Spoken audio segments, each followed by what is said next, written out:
também o pessoal da internet fica sem saber de nada, né? Temos plantão de atendimento para as pessoas que vêm no início, querem saber mais sobre os trabalhos da casa e até necessitam de algum tratamento específico. Então nós temos nossos plantões aqui, segunda, terças e quintas-feiras, a partir das 19h15 e às 15 horas, desculpem, das 19 e às 15 horas, quartas-feiras, a partir das 13. Sábado às 16h30 e domingo às 9h30. Aqui nós costumamos, quem chega mais cedo, a gente faz o atendimento. No segundo sábado de cada mês tem distribuição de 60 cestas básicas aqui. Por isso que nós sempre pedimos a colaboração daqueles que têm condição, é lógico, de ajudar-nos, para que nós possamos também passar essa ajuda para aqueles que estão necessitando aí, fora da casa, que precisam do básico, que é a alimentação. Em novembro, dia 6, 7, 8, vamos fazer a nossa viagem anual. Todo ano a gente gosta de ir para Araxá, para ver onde antes, ainda em vida, nós íamos no Chico, mas com a morte dele nós continuamos ainda a fazer a viagem.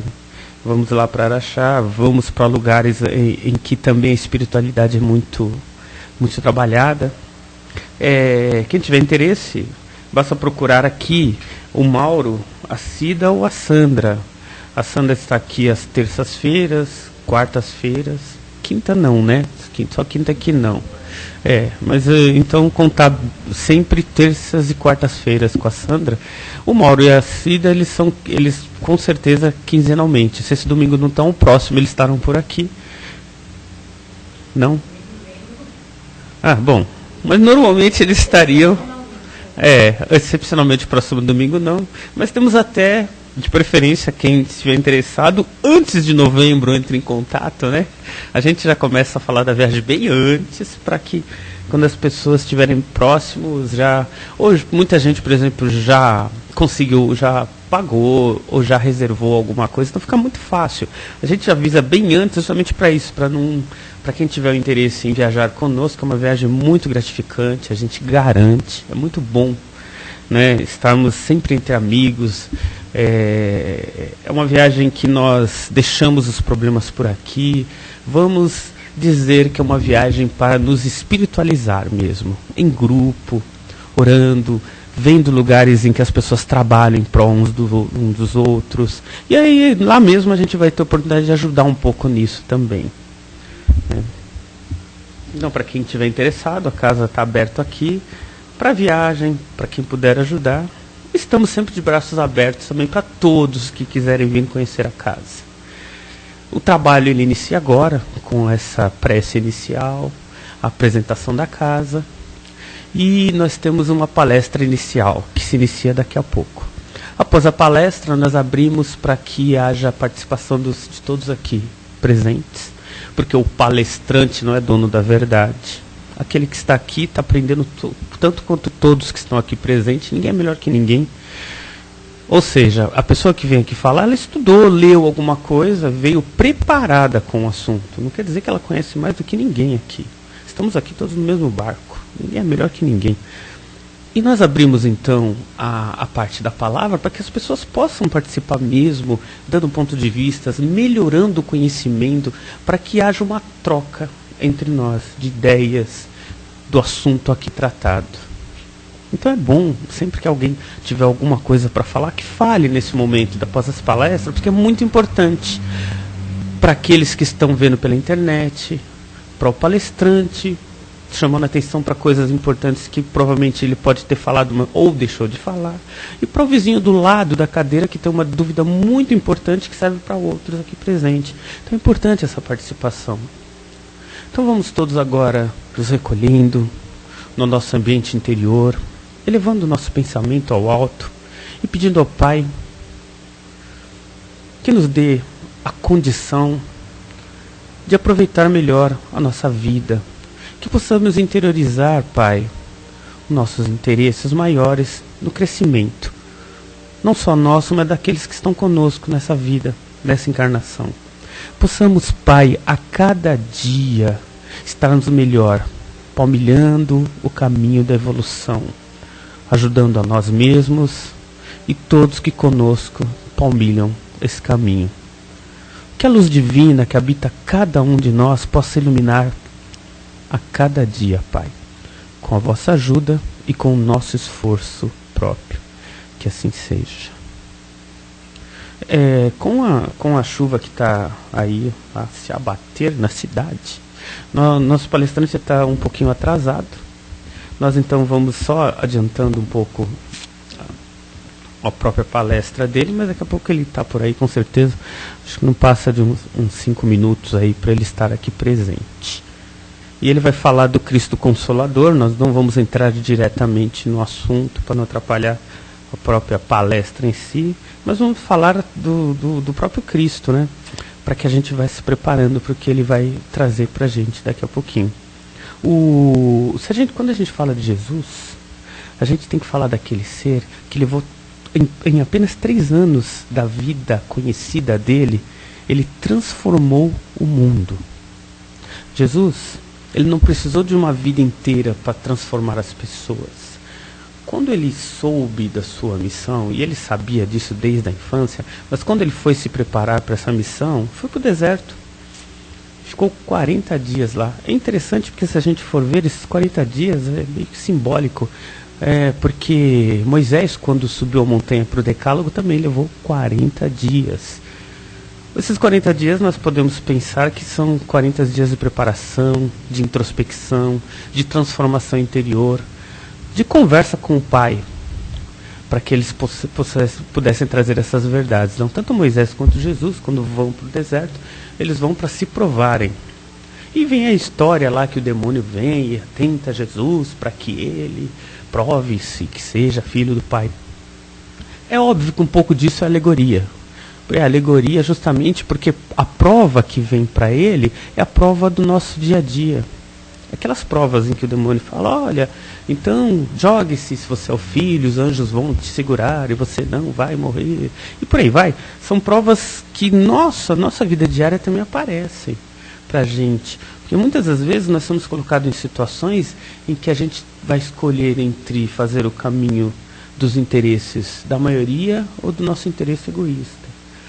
Muitas vezes nós somos a todo momento colocados à prova. Aqueles 40 dias de Jesus simbolicamente representam a nossa vida inteira, em que nós vamos nos provando se a gente tem a condição e a capacidade de se mostrar com valor. Por quê? Porque a todo momento a gente é provado com os amigos, quando vamos falar de alguém. Nós somos colocados à prova. Será que vamos falar bem de alguém? Será que quando nos juntamos entre nós elogiamos ou exaltamos os defeitos da pessoa? Quando nós vamos falar do nosso patrão, nós estamos falando daquele que nos dá a oportunidade do trabalho ou vamos exaltar os seus defeitos?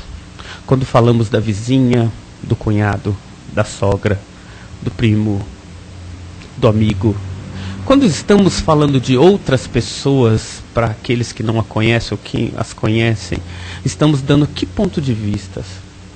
Essa é a prova. A prova diária, ela se dá em coisas comezinhas, mesmo no dia a dia. Em coisas muito simples nós somos provados. E olha que muitas vezes nós erramos no básico, porque muitas vezes nós somos colocados à prova naquele momento do cafezinho lá da empresa, em que alguém vai virar para nós e falar, olha, você soube da novidade de fulano? E a gente já fica esperto, porque a gente quer saber de alguma coisa que provavelmente não nos interessaria muito, mas a gente está esperto ali. Olha, vai falar de alguém. Nós temos que então começar a ver melhor nosso interesse. O que nós buscamos na vida? O que fazemos no planeta? Qual a nossa real missão?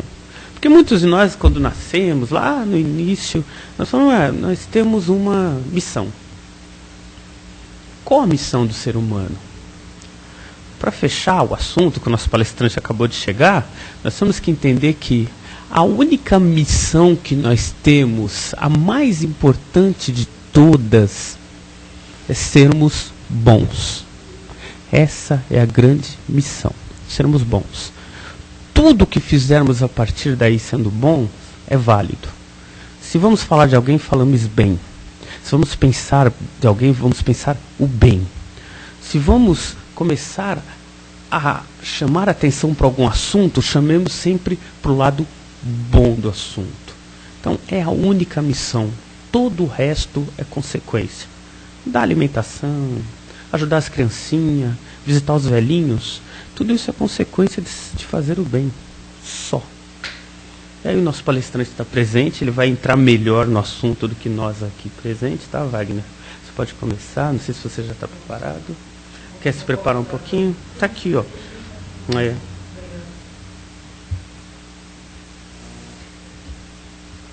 Bom dia a todos. Tenho certeza que o nosso irmão Sérgio deu algumas dicas, Nossa, ainda estou sem fôlego. Deu alguma dica do tema de hoje. É um tema muito amoroso, que devemos estar falando com o coração na boca, né?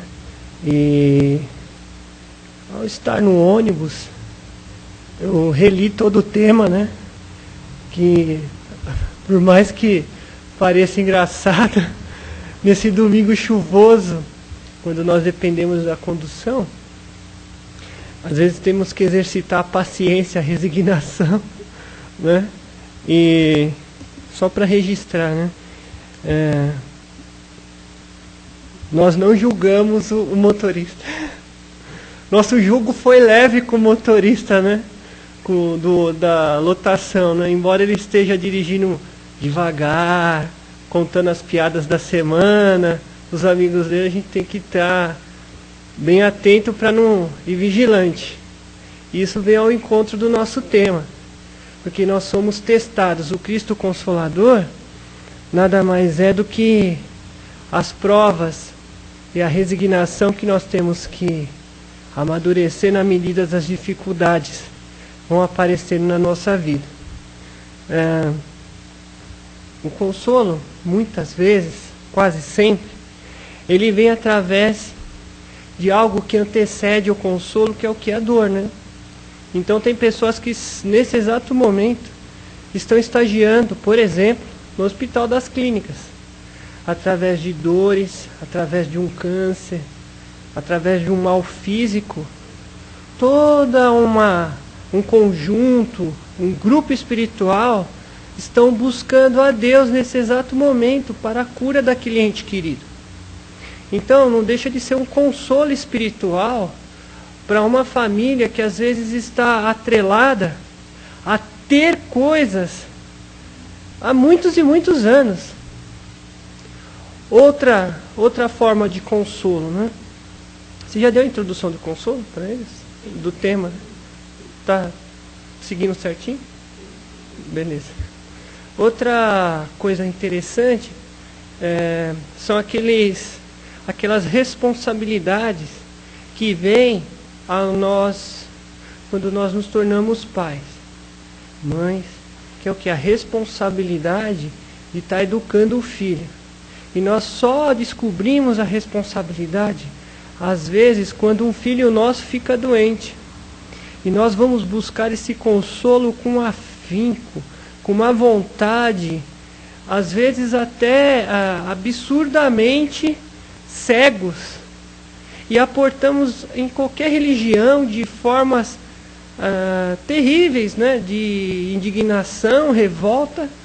Porque nós somos assim, quando nós temos a nossa sustentação material, às vezes nós nos achamos a mais, uma pessoa elevada, acima dos problemas.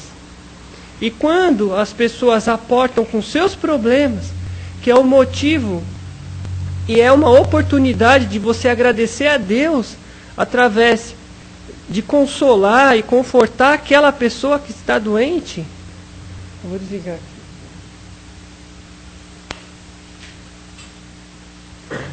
De consolar aquela pessoa que está doente, nós deixamos passar essas oportunidades na nossa vida. E ao lermos o tema, nós percebemos que somos coautores do Mestre Jesus. Nós somos seus discípulos.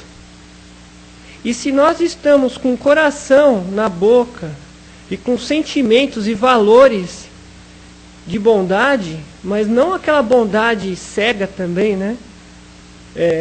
desequilibrada, que às vezes você pode ajudar a pessoa de uma forma de emprestar o seu ouvido, você ouve as queixas da pessoa, não se detém aos problemas da pessoa, mas se detém a ajudar a pessoa.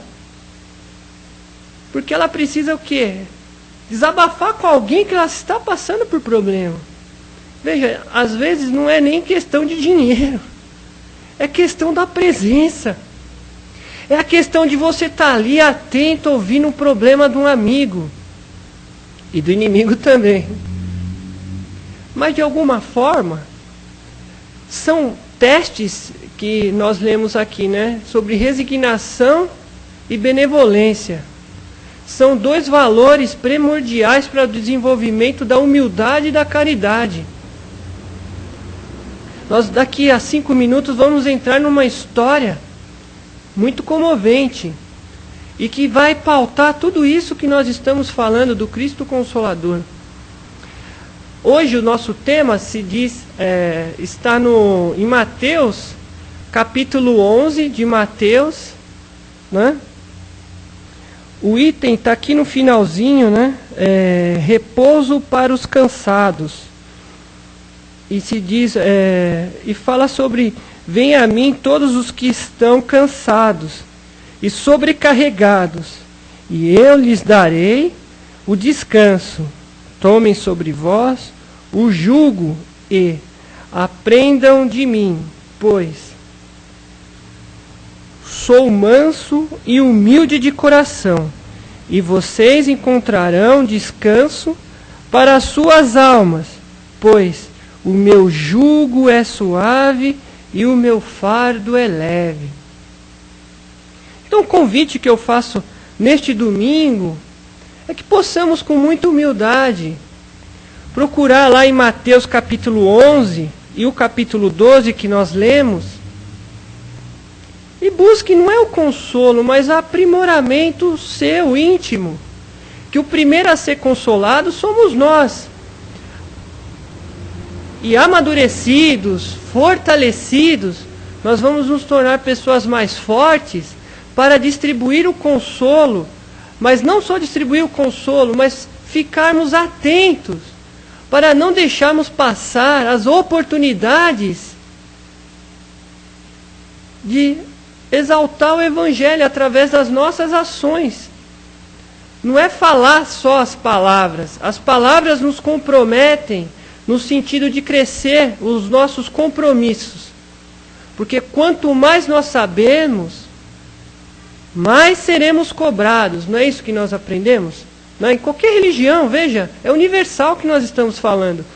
Se nós passarmos esse tema, essa palestra, em várias denominações religiosas, vocês vão ver que 60%, 80% do tema é caridade. Não é política religiosa. É ação, compreensão da palavra e execução dela. O tema Cristo Consolador é o item 6. Perdão, é o item 4, né? E os títulos: o jugo leve, o Consolador prometido, instruções dos Espíritos, advento do Espírito de verdade. Nós, ao lermos cada item, em vários momentos da nossa vida, em vários momentos da semana, nós lemos o tema. Nós sentimos um estado de espírito diferente para executar e falar a palestra. Por quê? Porque se fala de caridade. Nós estamos falando do Mestre, que há 2000 anos, através das nossas reencarnações sucessivas, vem administrando esse consolo. Porque ele fala, se nós estudarmos o tema, nós também vamos ter essa impressão. Se tu guardais as minhas palavras,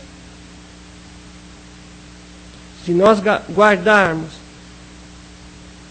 há 2000 anos as palavras, nós vamos lembrar, mas acima de tudo, de lembrar as palavras, mas nós vamos executá-las. E para sair do campo das ideias e da filosofia, desse consolo, né? nós poderíamos pautar aqui, como foi bem pautado neste item, Cristo Consolador, pelos nossos irmãos Sérgio, pela nossa irmã Leda, pelo nosso irmão Leonardo, vários itens do Evangelho, porque é consolo puro, são parábolas. E eu optei por falar uma parábola aos nossos irmãos. E essa parábola começa por volta de 1910, 1900, na década de 20, década de 10, 1910, 1920, que a nossa irmã Irânia Agnes, né, que foi rebatizada com o nome de Teresa, por devoção a Santa Teresa, né, que é a Madre Teresa de Calcutá, né, ela iniciou a sua campanha, né, de cristandade, de trabalho ao próximo, com muita humildade, numa região atribulada entre os hindus e os indianos. E nós convidamos a todos que pudessem estar vendo o filme Madre Teresa de Calcutá, que tem nas locadoras, eu mesmo já assisti, e também o filme do Mahatma Gandhi, que conta a sua história, né, Mohandas Gandhi. E essa história vem ao encontro de uma novela que está passando, né, que fala da vida dos indianos, né? E hoje, nesse momento nosso, nós já sabemos o que é Dalit, né? Dalit é o quê? Uma pessoa impura que pertence a uma casta de serviçais, semi-escravos, né, na região da Índia. E a nossa Madre Teresa, né, foi convidada a se retirar do convento que ela pertencia, da ordem, porque ela trazia muitas responsabilidades, né, porque ela realmente era uma pessoa comprometida com a ação cristã do consolo, né? E uma vez que ela agia e comportava-se dessa forma, veja, uma pessoa que trabalha com muito afinco por prol da caridade, a presença dela nos locais nos convida a analisarmos as atitudes desses irmãos e passarmos a também fazer a nossa parte. Isso se chama responsabilidade. Então, a ordem se auto-intitulava muito pobre para estar administrando o consolo e as responsabilidades de dar banho aos doentes, cuidar dos leprosos, dar uma roupa limpa para eles, comida, instrução espiritual, consolo de suas dores. Veja, a ordem se auto-intitulava sobre as suas madres superioras e pelo Vaticano. Isso que eu estou falando está no livro e obra de Madre Teresa. Nós não estamos inventando isso. Isso tem livro catalogado na história. Então, a ordem estava passando por dificuldades porque eles não tinham, né, o véu metal, né, o dinheiro suficiente para ajudar tantas pessoas quanto a Madre já estava fazendo. E veja que nós falamos há 8 minutos atrás que o consolo, ele vem muito mais de você estar ali presente com a pessoa e a pessoa desabafando e você administrando o consolo e ajudando ela, do que propriamente o dinheiro. O dinheiro vai ajudar, mas é uma fração desse consolo, não é? Que às vezes não dá para você, como o Emmanuel fala para nós, né? Não dá para você evangelizar alguém com a barriga vazia. Fica super complicado. Então, vamos nos deter essa história que vai, à medida que vamos falando, delineando o Consolador prometido. E, acima de tudo, as provas e as dificuldades que todos nós, sem exceção, passamos por essa prova e por essa dificuldade. Seja conosco, nós, com as pessoas que nós amamos, que pode ser um pai, uma mãe, uma madrinha, ou mesmo um filho, uma filha, um enteado, alguém que você tenha a responsabilidade da criação, né, dessa criança, que pode ser o padrinho dela, né? Então, Madre Teresa, nessa peregrinação, após ser não vamos usar a palavra expulsa, mas convidada a se retirar, né, porque a ordem foi incisiva, e falou que essa conduta era reprovada dentro da ordem, e uma vez reprovada, se a irmã não estivesse contente com as diretrizes e a disciplina da casa, que ela pudesse estar procurando um local para ela ficar, né? Então, conta os historiadores de Londres, porque ela detinha da língua inglesa e falava muito bem o inglês, que ela foi morar numa região alagada, numa região muito humilde, e que se detinha alguns sobre o Vale dos Leprosos, ou o Vale dos Miseráveis, né, da região. É que já esqueceu, essa correria eu esqueci o nome da cidade, tá? Mas é assim, é São Paulo como Dubai, né? Dubai não, é uma cidade, já vem, é Calcutá. Calcutá já é uma região muito miserável, e nós estamos falando de 1920, né? 1920, 1925, uma região muito humilde, e aonde ela estava era uma região onde tudo que não prestava ficava ali, né? Todas as doenças mais terríveis eram afastadas, as pessoas eram jogadas naquela região. E aquela região era fechada por rios que alagavam ali. Quer dizer, se a pessoa estava doente, a propensão é que ela morresse mais rápida. E onerasse menos o governo local. Então, madre falou assim, bom, a minha vida eu amo ajudar o próximo, né? A minha conversão foi justamente através disso, porque é uma pessoa de família, embora ela tivesse ido para a Índia, ela é daquela região ali da Ásia Central, lá para cima, né? Onde tem a região dos hindus, muçulmanos, lá para cima do mapa, né? E ela não era pobre, ela tinha instrução. Tanto é que ela falava 3 dialetos e uma língua inglesa, mas a língua indiana muito bem. E ela foi morar. E nessa parte do livro é muito emocionante, porque ela foi morar, gente, num quarto 2,30 por 2 metros quadrados. Agora imagina, 2,30 metros por 2 metros, uma pessoa morar ali. Então ela começou a ajudar as pessoas e começou a ordem ali, né? Ela nem sabia que estava fundando uma ordem, né? Mas ela estava ali munida de uma energia, de um consolo. E ela falou que ela quando chegou naquela parte, e era de pessoas que tinham morrido ali, né, não é cirrose, é de doença pulmonar, né? Ela foi morar ali e ela começou a lembrar da vida daquelas pessoas, começou a lembrar da vida daquela região. Veja, é consolo puro ali, né?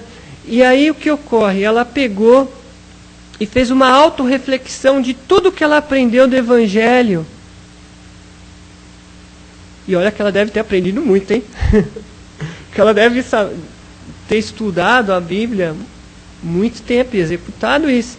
E ela falou que ficou uns 2 dias sem comer nada, ela não tinha força nem para beber, porque ela teve que buscar dentro dela o perdão daquelas pessoas que tinham dado esse ultimato a ela.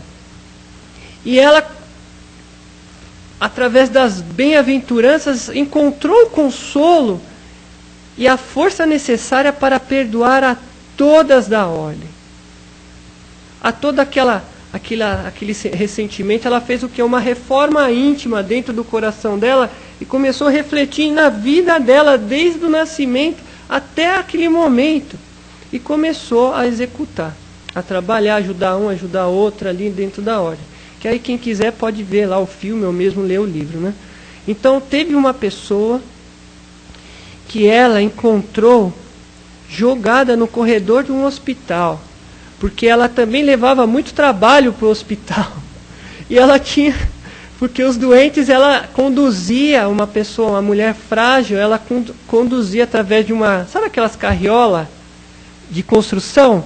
Ela achou uma carriola daquela e pediu para um irmão consertar. Ela colocava os corpos naquela carriola e levava para o hospital, né? Então, quer dizer, que mesmo os hospitais brigavam com ela, porque ela trazia serviço demais para eles, né? Então, imagina o consolo disso. E imagina a situação dessa irmã. E tem um caso dessa irmã que ela encontrou no corredor do hospital. E ela estava entregue à lepra. E a madre dava o que? A unção dos mortos, né? Que é o que? Aquele consolo que ela sabia que aquela pessoa não ia durar muito tempo, aquela presença de espírito que ela devia ter, né? Imagine os mentores dessa irmã nesse momento, né? E ela fazia isso. E ela sentiu no coração de dar uma morte digna para aquela mulher. E ela pessoalmente olhou para um lado, olhou para o outro, viu aquela mulher no corredor e falou assim consigo mesmo: bom, se eu tirar esse corpo daqui, ninguém vai sentir falta, porque ela já está, a míngua, né, puro moscas em cima, né? E ela estava com lepra, no último grau quase da lepra, né? Ela já não tinha alguns dedos do pé, né? Estava com partes da perna mutilada por questões da carne que apodreceu. E a madre cuidou dessa mulher com um amor muito grande, porque ela estava num canto onde a fedetina já era tão grande que era poucos os que vinham ali, né? Na ala dos leprosos. E ela teve a força de ir lá, apesar daquele cheirume, né? Pegar aquela alma que estava ali, administrar o consolo para ela e cuidar de suas dores, porque ela sentiu no coração de dar uma morte digna para aquela mulher. E tudo isso está aqui no tema, olha que interessante. E aí ela começou a limpar aquela mulher, cortou seus cabelos, passou óleo, sabe, óleo bento, orou, administrou remédios que ela conseguia, que ela tinha na cabana, né? Que aquilo não era uma casa, era uma cabana, né? De madeira que não era nem telha, era plástico, né? E começou a cuidar daquela mulher, e aquela mulher começou a vir uma lucidez, e bebendo água, e ouvindo do Evangelho, foi pegando força, e foi se alimentando, Aí a madre perguntou para ela, o que administraram para ela? Ela falou: olha, irmã, há mais de 2 meses que eu tentava me comunicar com as pessoas, só que esse mau cheiro que estava no meu corpo impossibilitava das pessoas chegarem até a mim. Então me tacavam pedras. Então as marcas que ela tinha no corpo eram de pedradas que ela tomava, porque quando sangrava ficava aquele cheiro, né? E ela não conseguia chegar até as pessoas, porque ela levava pedradas. E aquelas pedradas infeccionaram o corpo dela. Então só foi agravando a questão da lepra, né, no corpo. Então, conforme a madre conseguiu chegar perto dela, deu banho nela, foi cuidando das feridas, mas acima de tudo, ela estava há mais de 1 mês comendo lixo, né, comendo restos de comida do lixo. Então a madre foi dando comida para ela, foi trazendo essa mulher de volta à vida, resumindo. Começou a usar exatamente do item 11, do item 12 da Bíblia, usou de Mateus as bem-aventuranças, ela foi se munindo, foi crescendo tanto a questão material, comendo e tendo higiene, como a questão espiritual, e ela foi vendo aquela vida que ela tinha, e aí chegou o momento que ela não tinha forças de contar sua vida para a madre.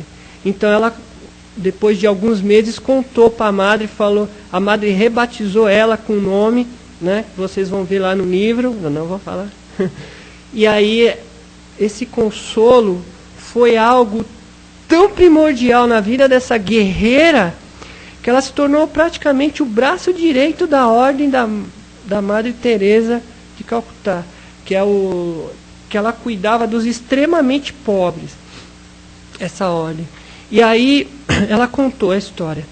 No Rio Ganges tem crianças que elas são amarradas no seu tornozelo com cordas de 10 a 15 metros, e essas cordas é conforme a profundidade do rio. E lá na tradição se põe fogo nos cadáveres e joga no Rio Ganges.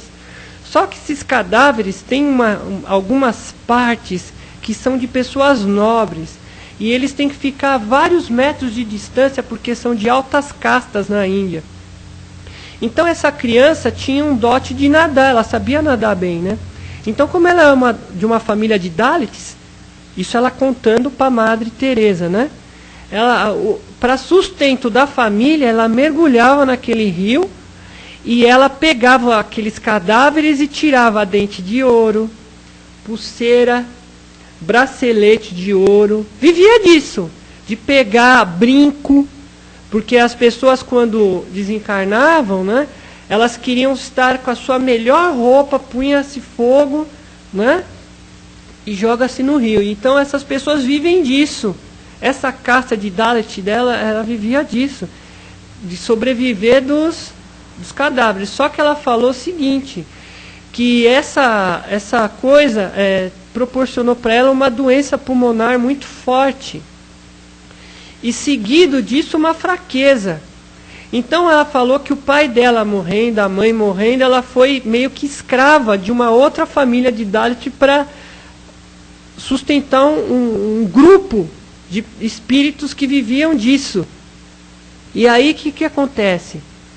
Ela ficou doente e logo não pôde trabalhar. Como eles precisavam de dinheiro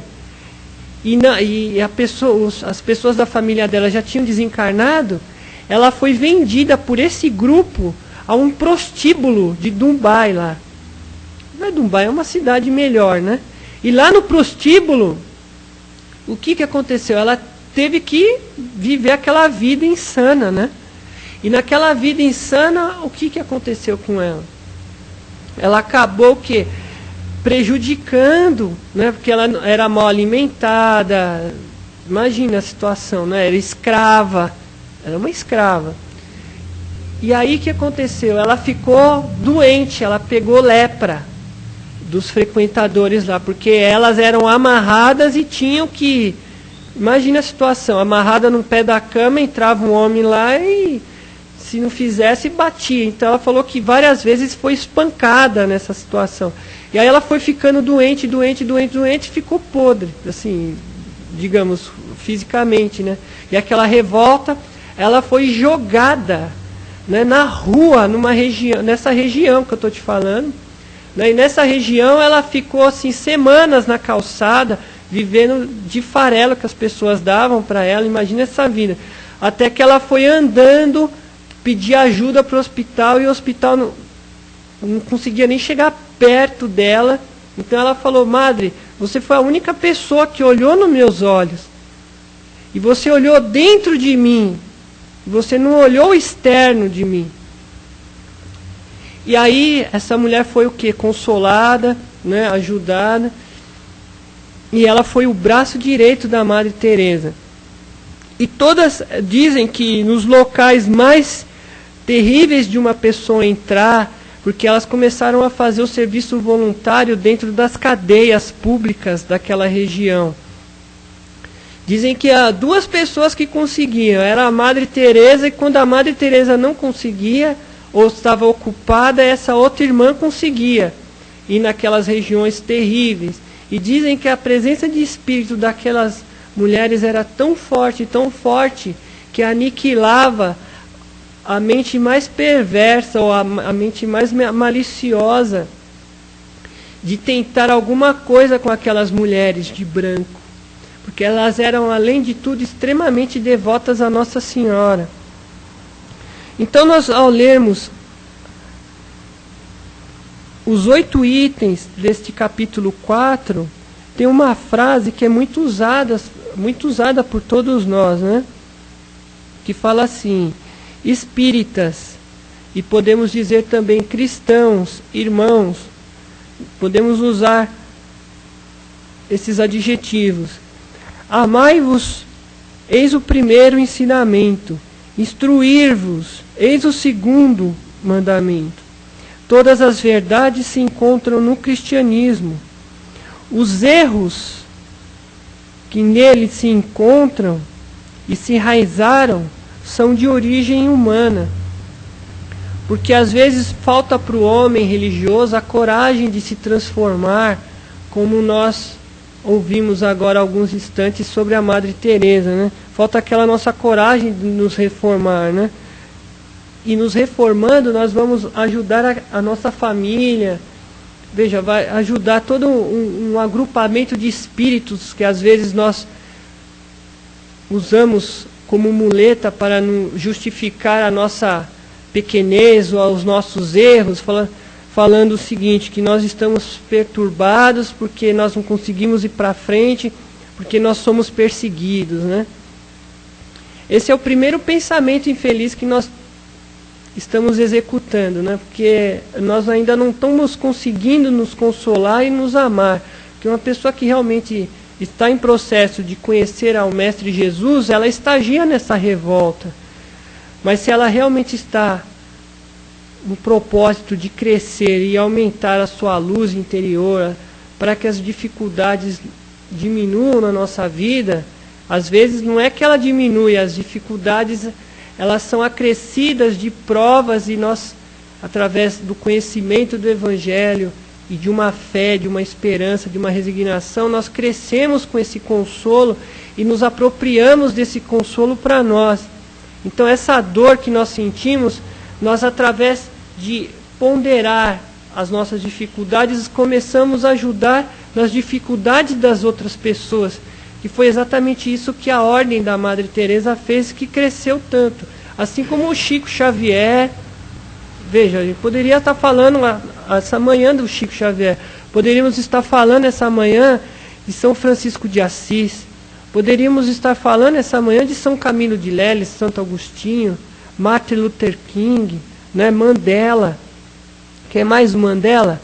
Que conheceu a Bíblia de trás para frente, de frente para trás, que ele foi condenado a uma prisão de quase 30 anos pelo fato de ser negro, numa região lá da África do Sul. Então veja, tudo tem um porquê. Nós temos que estudar às vezes as histórias dos nossos irmãos para entender como é que procede, como é que seguimos a nossa própria história. Porque uma coisa é certa. Quer dizer, duas coisas são certas. A primeira é que nascemos. A segunda, que iremos morrer. Mas morrer é muito relativo.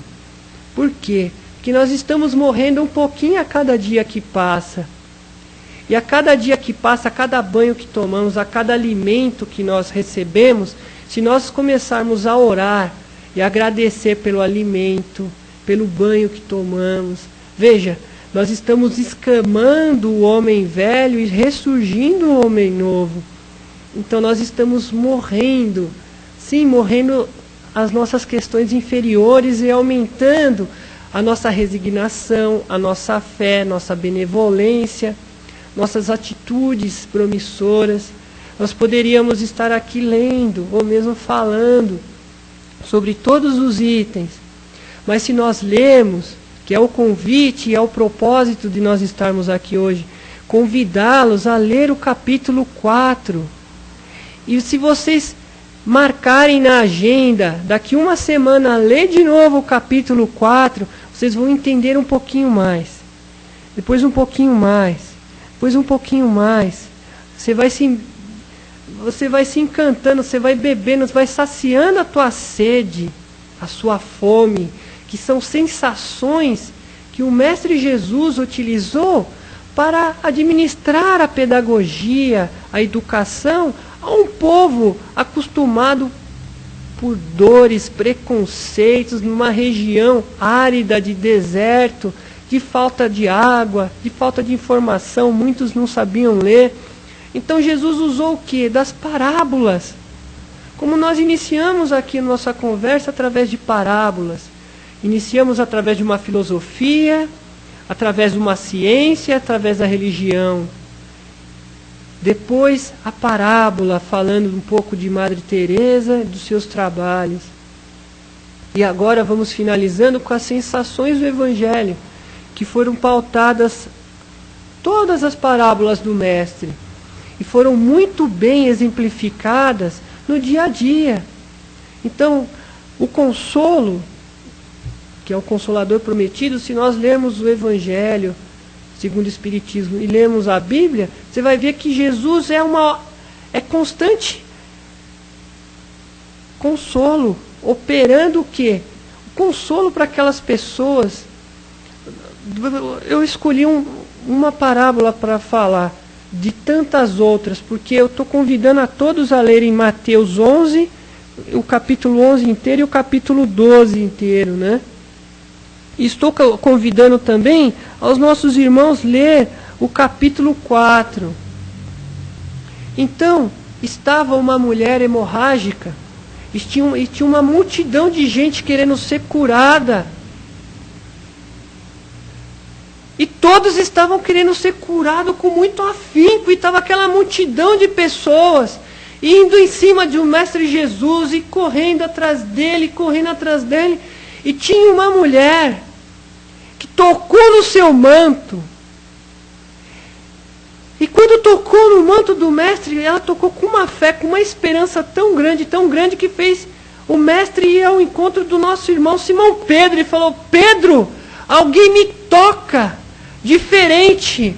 Alguém me tocou diferente e tirou uma virtude de mim. E fez parar aquela multidão. E todo mundo olhando um para si, outro para outro.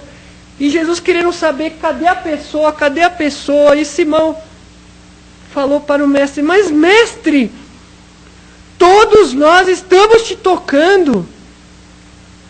Todos nós estamos aqui com uma fé ardente. Nós estamos aqui querendo receber as vossas palavras, o vosso consolo. E Jesus volta o questionamento: mas teve uma que me tocou com uma fé muito grande.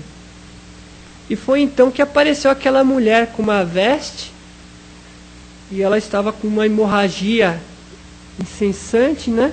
Que não parava. E ela falou para o Mestre que foi ela. Ela se apresentou: fui eu, Mestre. Então imagine aquele bando de homens, de pessoas necessitadas, e aquela mulher frágil chegando até o Mestre falando: eu te toquei, né? E diz na parábola que a fé dessa mulher foi tão grande que fez com que ela curasse. Porque ela estava ali, vai saber quanto tempo, com dor. E lembrar que naquela época não tinha medicina que nem tem hoje. Que não tinha remédio como tem hoje, recursos como tem hoje. Que eram pessoas assim, extremamente que passavam por dificuldades. Então, é este o convite que nós estamos fazendo, né? Só para registrar também aqui o Consolador Prometido, item 3. Se me amais, guardai os meus mandamentos, e eu rogarei ao Pai, e Ele vos dará outro Consolador, para que fique eternamente convosco, o Espírito da Verdade, a quem o mundo não pode receber, porque não o vê e nem o conhece, mas vós os conhecereis, porque ele ficará convosco e estará em vós. Mas o Consolador, que é o Espírito Santo, a quem o Pai enviará em meu nome, vos ensinará todas as coisas e vos fará lembrar de tudo o que vos tenho dito. É isso. Isso está em João, capítulo 14, versículo 15, 17 e 26. Uma boa manhã para todos. Obrigado pela caridade de vossas paciências, da vossa paciência para convosco, e espero ter ajudado, né, com essa elucidação dessa história. Lembrando que os nossos outros irmãos fizeram esse tema com muito amor, com coração também. Muita paz a todos.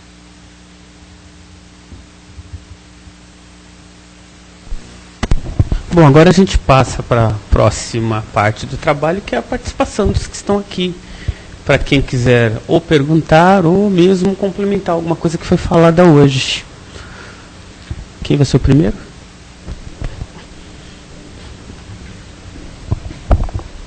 Eu acredito assim, dentro desse todo o contexto, que, como ele começou falando, a gente tem que agradecer por estar vivo, por estar na Terra, e lembrar que essa Terra aqui nós temos momentos únicos de sorrir, de viver, de chorar, de transparecer o nosso sentimento da maior verdade, e que não é só a dor, né? É a alegria de estarmos vivos e nesse planeta que, quem sabe, quando nós voltemos aqui, claro que para a evolução, mas também com esse crescimento que só aqui, eu acredito que aqui nós temos assim essa mudança de interior para fora. E só concretizando sobre a Madre Teresa, que foi um grande espírito evoluído, com certeza. E eu assisti alguma coisa, sei, quando tinha não sei se era um leproso, alguém doente, e um Dalit da mesma casta, e ela pediu para ajudar a carregar. E ele falou, não vou ajudar, ele é de outro lugar. Aí ela falou assim, então, mas ele já vai morrer, eu sei, e eu vou dar pelo menos a minha bênção. E ela pegou e deu água do Ganges na boca dele. Aí a moça que estava do lado, que era outra, acho que também era de outra igreja, junto a dela, e disse, mas você não ia abençoar com o Divino Espírito Santo? Ela falou, quer a maior bênção para um hindu do que a água do Ganges? Então ela disse para o irmão, ele falou assim, mas você não pode ajudar ele. E ela disse, eu respeito a sua religião e você respeite a minha.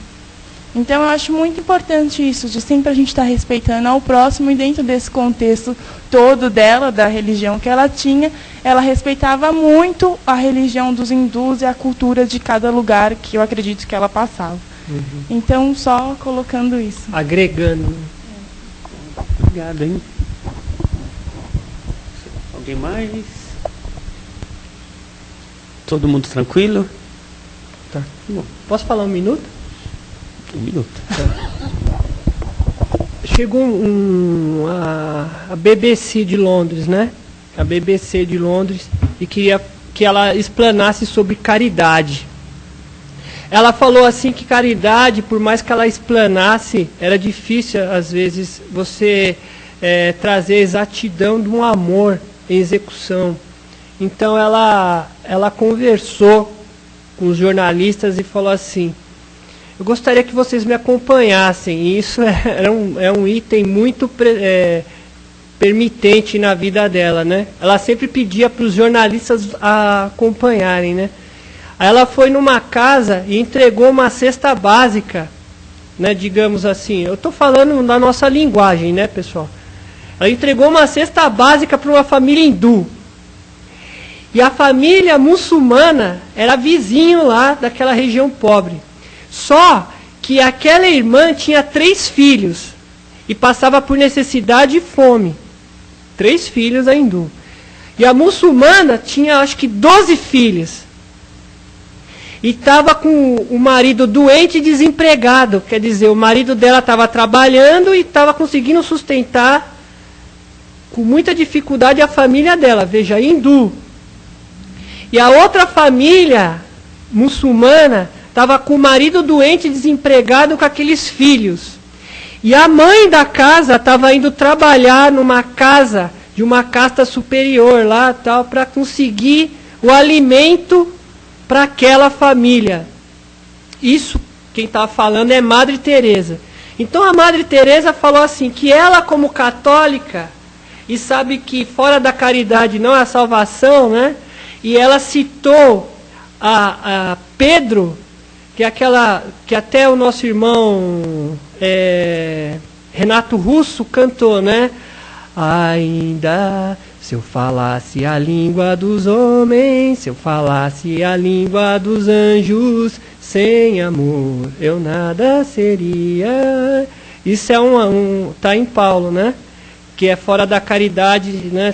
O sino soa, mas se não tiver caridade, né? Então ela citou esse trecho para os jornalistas e conduziu eles até o local. E ela levou a cesta básica. Só que aí os jornalistas foram na família muçulmana, que são eternos inimigos, ferrenhos. Só que a madre explicou que ela, ao se colocar no lugar daquela família de 12 filhos, com o marido doente e a mãe trabalhando, veja, ela já passando por dificuldades, pensava na dificuldade do próximo. Ela falou, eu não tenho dinheiro para ajudar, mas se colocou no lugar do próximo e procurou fazer alguma coisa para ajudar. Sabe que ela que essa família hindu fazia de madrugada, no sigilo e no sereno da noite. Aquela mulher e a filha mais velha dela pegavam as roupas do marido doente e a roupa das criancinhas e lavavam de madrugada no sigilo. Olha que caridade. E dividia metade daquela cesta básica para outra família no sigilo. Só para trazer aquela questão dramática, imagine a torcida do Corinthians fanática e a torcida do Palmeiras. Né? Gaviões da Fiel e Mancha Verde. É mais ou menos isso o que eu estou querendo passar. E essa mulher fazia tudo no sigilo. Então Madre Teresa falava assim, que ela fazia a parte dela, que era administrar essa pequena fagulha da caridade. Que é a fagulha que ela estava falando para o jornalista, que é o quê? Para você fazer o fogo, às vezes você tem que pôr a madeira no sol, para secar a madeira, para pegar o fogo, para fazer a comida. Então a fé, a resignação, a esperança, a benevolência, ela vem através destas atitudes. Não é por muito falarmos que iremos atingir aos céus. Mas a mensagem do Consolador é o seguinte: trabalhe. Trabalhe para que você se console no consolo do outro. E se você faz a tua parte, alguém vai aparecer na tua vida, uma janela se abrirá, ou de informação, ou culturalmente, ou uma pessoa. Veja, você vai se abrir a coisas novas. E é uma pena que o tempo não permite mais, mas a gente está concluindo com um gostinho de quero mais, né? Isso é bom. Muita paz a todos, um bom domingo. Estarei aqui ao lado, caso alguém queira falar mais alguma coisa. E é isso. Obrigado. Um abraço.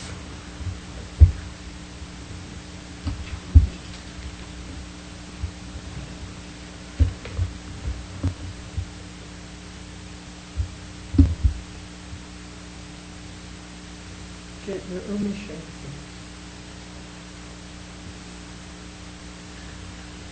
Bom, então vamos agora para a terceira parte do nosso trabalho. Nós então vamos para as vibrações. Depois de muito recebermos, vamos agora doar um pouco da nossa boa vontade, do nosso pensamento, das nossas vibrações amorosas para aqueles que precisam. Então vamos elevando o nosso pensamento mais uma vez, imaginando uma grande luz no meio dessa sala, luz esta formada pelo nosso amor, pela nossa boa vontade, e que essa luz se expanda cada vez mais, englobando a nossa cidade, os hospitais, os asilos, levando amor, paz, esperança para aqueles mais idosos, muitos sem famílias, muitos largados na vida, muitos que colaboraram durante a vida inteira com um trabalho intenso e que hoje estão esquecidos nos quartos do fundo das casas, nas ruas, nos próprios asilos. Vamos estendendo essa luz para aquelas crianças também nas ruas, mesmo nas famílias, aqueles que não recebem o amor necessário para a sua evolução, para o seu crescimento. Que essa luz leve amor, leve paz, leve consolo a esses espíritos iniciando uma caminhada nova nesse plano de existência. Vamos estender essa luz para o nosso país, para aquelas pessoas necessitando do pão de cada dia, aquelas carentes de saúde, aquelas necessitando do carinho do próximo, para que todas elas recebam um pouco mais de paz no seu coração, que consigam ter mais amor na sua vida, estendendo também essa luz para esse globo que nos acolhe, para que todas as famílias do orbe, desse orbe que nos sustenta, recebam também esse amor, esse pensamento benevolente, essa paz no coração, para que nós, espíritos a caminho da evolução, nos entendamos cada vez mais uns com os outros. Que assim seja. amado Pai, mais uma vez nos encontramos para a reunião dominical. Possamos, dentro do nosso conhecimento, da nossa condição espiritual, estender tudo aquilo que aprendemos para aqueles que nos acompanham na encarnação, na vida diária, no trabalho, na família, para que possamos, através do nosso gesto, nosso pensamento, nossa vontade, aprender com nossos próprios gestos e ações e ensinar, sem precisar falar, agindo com amor, com paz, com sentimento de carinho para todos à nossa volta. Possamos, Pai, ser instrumento da sua vontade e do seu amor a todo momento. Que assim seja.